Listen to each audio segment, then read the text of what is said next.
देश भर में हो रहे विरोध के बीच यूजीसी के नए नियमों पर सुप्रीम कोर्ट ने रोक लगा दी है। कोर्ट ने नए नियमों के दुरुपयोग का खतरा जताते हुए केंद्र और यूजीसी को नोटिस जारी कर जवाब मांगा है। सीजेआई ने सख्त टिप्पणी करते हुए कहा कि नए नियमों में अस्पष्टता है, इसका दुरुपयोग हो सकता है और अभी 2012 वाले नियम भी लागू रहेंगे। 19 मार्च को मामले की अगली सुनवाई होनी है। वित्त मंत्री निर्मला सीतारमण ने संसद में देश का आर्थिक सर्वे पेश किया। सर्वे के मुताबिक वित्त वर्ष 2026-27 में देश की जीडीपी ग्रोथ 6.8 से 7.2% रहने का अनुमान है। सर्वे में कुल 16 चैप्टर हैं, मगर पहली बार एआई का अलग से चैप्टर है, यानी सरकार का आने वाले दिनों में नई टेक्नोलॉजी पर पूरा फोकस रहेगा। सर्वे में घरेलू मांग और निवेश बढ़ने की उम्मीद जताई गई। संसद के बजट सत्र के दूसरे दिन पीएम मोदी ने संसद भवन परिसर में मीडिया से बात की। पीएम मोदी ने राष्ट्रपति के अभिभाषण को देश की आवाज बताया। 2 दिन पहले हुए मदर ऑफ ऑल डील्स को देश के लिए बेहद महत्वपूर्ण बताते हुए पीएम ने कहा कि इस डील से भारत के लिए बहुत बड़ा बाजार खुलेगा। डील से युवाओं को बेहतर अवसर मिलेंगे। पीएम ने कहा कि लॉन्ग टर्म पेंडिंग प्रॉब्लम अब पुरानी बात हो गई है। अब योजना फाइल तक नहीं, लाइफ तक पहुंच रही है।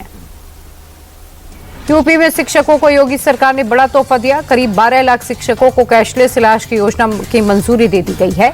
ये नियम बेसिक शिक्षा परिषद के स्कूलों में भी लागू होगा और इतना ही नहीं, शिक्षा मित्रों से लेकर पार्ट टाइम शिक्षकों और प्रधानमंत्री पोषण योजना के रसोइयों और उनके आश्रित परिवार के सदस्यों को भी सरकार कैशलेस इलाज की सुविधा देगी। सीएम योगी आदित्यनाथ की अध्यक्षता में आज हुई कैबिनेट की बैठक में इस पर मुहर लगी। इससे सरकारी खजाने पर 358.61 करोड़ का बोझ बढ़ेगा। महाराष्ट्र के डिप्टी सीएम अजित पवार पंचतत्व में विलीन हो गए। बारामती के विद्या प्रतिष्ठान ग्राउंड में दोपहर करीब 12 बजे बड़े बेटे पार्थ पवार ने पिता को मुखाग्नि दी। केंद्रीय गृह मंत्री अमित शाह भी अंतिम संस्कार में शामिल हुए। महाराष्ट्र के सीएम देवेंद्र फडणवीस और डिप्टी सीएम एकनाथ शिंदे की मौजूदगी में पूरे राजकीय सम्मान के साथ अजित दादा को अंतिम विदाई दी गई। महाराष्ट्र के दिग्गज नेताओं के साथ साथ पूरे बारामती ने अपने नेता को नम आंखों से विदाई दी। बारामती विमान हादसे की जांच में नया मोड़ आया है। सोर्सेज के मुताबिक एटीसी ने कम विजिबिलिटी होने के चलते लैंडिंग की इजाजत नहीं दी थी, जिसके बाद विमान ने हवा में 2 चक्कर लगाए। लेकिन अजित पवार को 4 रैलियां करके वापस मीटिंग के लिए मुंबई पहुंचना था। उन्होंने पायलट को फ्लाइट लैंड कराने के लिए कहा। पायलट ने 3 किलोमीटर से भी कम विजिबिलिटी में विमान उतारा और ये हादसा हुआ। हालांकि लैंडिंग के लिए 5 किलोमीटर की विजिबिलिटी की जरूरत होती है। कांग्रेस से तनातनी और मनमुटाव के बीच शशि थरूर और राहुल गांधी की बंद कमरे में मुलाकात हुई। इस मुलाकात में कांग्रेस अध्यक्ष खरगे की भी मौजूदगी रही। तीनों नेताओं के बीच करीब आधे घंटे तक कई मुद्दों पर चर्चा हुई। थरूर ने मुलाकात को सकारात्मक बताते हुए कहा कि ऑल इज वेल, हम एक ही पेज पर साथ मिलकर बढ़ रहे हैं। मुझे किसी पद की लालसा नहीं, मैं संतुष्ट हूँ। छत्तीसगढ़ मेयर चुनाव में बीजेपी ने बाजी मार ली है। बीजेपी के सौरभ जोशी चंडीगढ़ के नए मेयर बने। उनके पक्ष में 18 और आम आदमी पार्टी के पक्ष में 11 वोट पड़े हैं, तो वहीं कांग्रेस को महज 7 वोट मिले। जीत के लिए जादुई आंकड़ा 19 वोट का था, लेकिन बीजेपी, कांग्रेस और आप ने अलग अलग चुनाव लड़ा, जिससे मुकाबला त्रिकोणीय हो गया था। सबसे ज्यादा 18 वोट मिलने के आधार पर सौरभ जोशी को विजेता घोषित किया गया। बीजेपी ने डिप्टी मेयर और सीनियर डिप्टी मेयर के पद पर भी कब्जा किया। छत्तीसगढ़ के बीजापुर में सुरक्षा बलों और नक्सलियों के बीच मुठभेड़ जारी है। दोनों तरफ से रुक रुक कर फायरिंग हो रही है। सुरक्षा बलों ने पूरे इलाके की घेराबंदी कर तलाशी शुरू कर दी है। सुरक्षा बलों ने अलग अलग जगहों से 20 और 30 किलो आईडी बरामद की, जिसे जंगल में भी डिफ्यूज कर दिया गया है।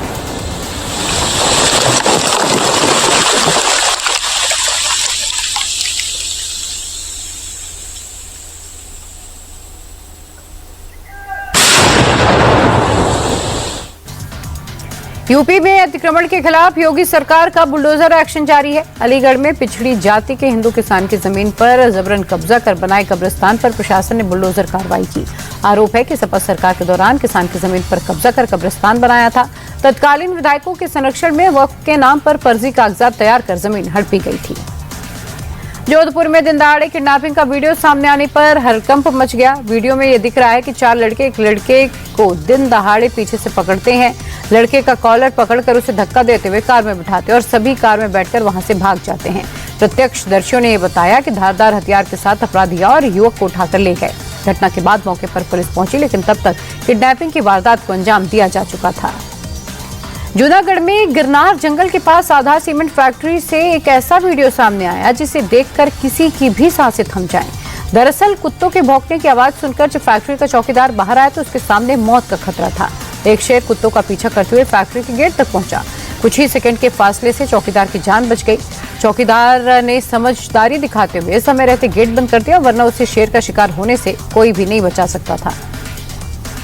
धरती का स्वर्ग कहा जाने वाला जम्मू कश्मीर इस समय बर्फीले तूफान की जकड़ में है। किश्तवाड़ से हिमस्खलन का एक खौफनाक वीडियो आया है।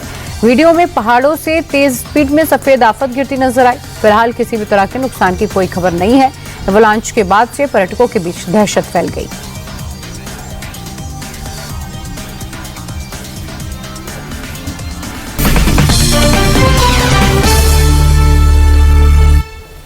अमेरिका और ईरान के बीच तनाव चरम पर पहुंच गया। अमेरिका कभी भी ईरान पर हमला कर सकता है। मिडिल ईस्ट में अमेरिका इस वक्त हवाई सैन्य अभ्यास कर रहा है। ईरान के आसपास फाइटर जेट और हजारों सैनिकों की तैनाती है। हमले की आशंका के बीच ईरानी सेना भी लाइव फायर अभ्यास कर रही है। ईरान ने अपना एयर स्पेस बंद कर दिया, तो वहीं अमेरिका ने F-15E strike eagle fighter jets अपने तैनात कर दिए।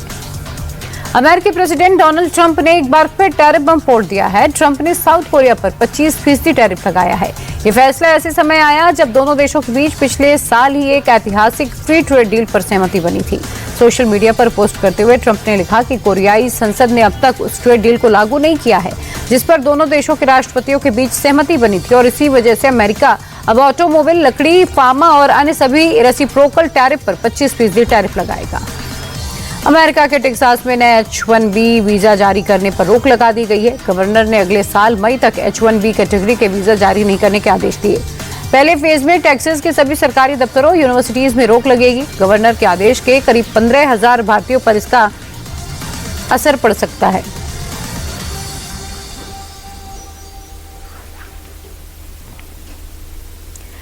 अमेरिका के टेक्सास में इमिग्रेशन पॉलिसी के खिलाफ एक बार फिर लोग सड़क पर उतर आए। बड़ी संख्या में लोगों ने डिटेंशन सेंटर के बाहर प्रदर्शन किया, ढोल बजाते हुए नारे लगाए कि बच्चे अपराधी नहीं हैं। इस दौरान पुलिस और प्रदर्शनकारियों में झड़प भी हुई। दरअसल बीते कुछ दिन पहले इक्वाडोर के 5 साल के लड़के और उसके पिता को इमिग्रेशन एजेंटों ने हिरासत में ले लिया था, जिसके बाद से ही लोगों का विरोध प्रदर्शन जारी है। अमेरिकी विदेश मंत्री मार्को रूबियो ने वेनेजुएला के पूर्व प्रेसिडेंट निकोलस मादुरो की गिरफ्तारी को सही ठहराया। उन्होंने कहा कि वेनेजुएला के राष्ट्रपति की गिरफ्तारी किसी तरह का एक्ट ऑफ वॉर नहीं है, बल्कि स्ट्रैटेजी के तहत की गई कार्रवाई है। रूबियो ने कहा कि मादुरो को सत्ता में बने रहना अमेरिका के लिए बड़ा रिस्क था। वेनेजुएला की स्थिति अस्थिर थी, उसे बचाना भी जरूरी था। पहली प्राथमिकता वेनेजुएला में गृह युद्ध को रोकना था। कनाडा के पीएम की बीजिंग यात्रा के बाद अब ब्रिटेन के पीएम भी चीन पहुंच गए। कीर स्टारमर 3 दिन के चीन दौरे पर हैं। इस दौरान उन्होंने बीजिंग में राष्ट्रपति शी जिनपिंग के साथ बैठक की। पिछले 8 सालों में किसी ब्रिटिश प्रधानमंत्री की पहली चीन यात्रा है। इससे पहले 2018 में तत्कालीन ब्रिटिश पीएम थेरेसा चीन पहुंची थी। ब्रिटिश पीएम ने राष्ट्रपति जिनपिंग के साथ बैठक के दौरान व्यापार समझौतों समेत अहम मुद्दों पर चर्चा की। पिछले साल दिसंबर में चीन ने ताइवान को चारों तरफ घेर कर बड़ा सैन्य अभ्यास किया। उसके जवाब में ताइवान ने काउंटर कॉम्बैट एक्सरसाइज शुरू कर दी है। नेवी ने जियोंगिंग बेस पर एंट्री लैंडिंग ऑपरेशन ड्रिल की है। इस अभ्यास में नौसेना को तैनात किया गया। ड्रिल में युद्धपोत, ड्रोन, मिसाइलों का भी इस्तेमाल हो रहा है। रक्षा मंत्रालय ने कहा कि अभ्यास का मुख्य उद्देश्य देश की सुरक्षा सुनिश्चित करना और जनता का विश्वास बनाए रखना है। म्यांमार घोटाले और 14 चीनी नागरिकों की हत्या के मामले में 11 लोगों को चीन में फांसी की सजा दी गई। अपराधी मिंग परिवार के सिंडिकेट से जुड़े थे। सभी 11 अपराधी 2015 से 2023 तक म्यांमार के स्कैम सेंटर्स में शामिल थे। बड़े पैमाने पर देश में साइबर घोटाले, अवैध जुआ और मानव तस्करी को अंजाम दिया। अपराधी चीन के नागरिकों को नौकरी के बहाने फंसा रहे थे और जबरन घोटालों में लगा देते थे। अपराधों में जानबूझकर हत्या, धोखाधड़ी, अवैध हिरासत भी शामिल है। तूफान चंद्रा ने ब्रिटेन में बड़े पैमाने पर तबाही मचा दी है। देश के ज्यादातर हिस्सों में तूफान का असर है। तस्वीरें इंग्लैंड के समरसेट की हैं, जहां पर चारों तरफ पानी का पहरा है। मकान और गाड़ियां पूरी तरह बाढ़ के पानी में डूबी हैं। भयंकर बाढ़ से इलाके में करीब 50% संपत्तियां प्रभावित हुई। उधर मौसम विज्ञान विभाग ने देश के ज्यादातर हिस्सों में अलर्ट जारी किया है।